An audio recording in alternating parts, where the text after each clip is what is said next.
I'm joined by Shadow International Development Secretary Preet Kaur Gill. Morning, Preet. Morning. So should we start with the response in Kabul? The last troops have now left. What's your assessment of the evacuation? Would you call it successful?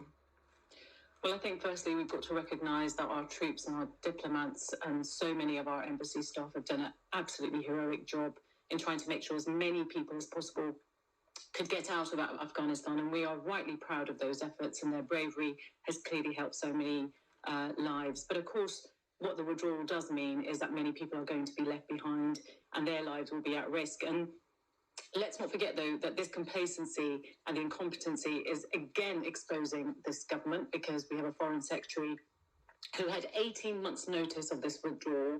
And what did he do? He decided to cut by 76% the Afghanistan humanitarian response plan. He hasn't spoken to his Afghan and Pakistan foreign ministers, and no one really understands why there hasn't been a strategy that was going to be put in place in terms of making sure that British nationals and Afghans that worked with us, that we owe a debt to, why that plan hasn't been put into place.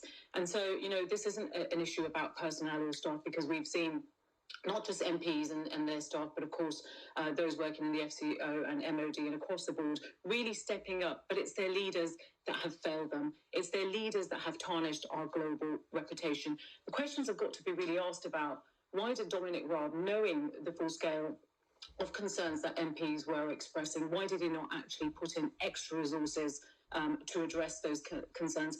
I think it's absolutely right. This has been a heartbreaking situation.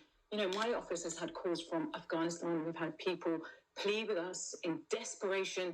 I've been up sometimes very late till the early mornings, trying to just get answers from ministers, trying to find, whether it's talking to US nationals, our US counterparts, officials there, or the Canadians, trying desperately to help people on the ground in Afghanistan. And it has really been devastating to see that actually, we've been screaming into a void.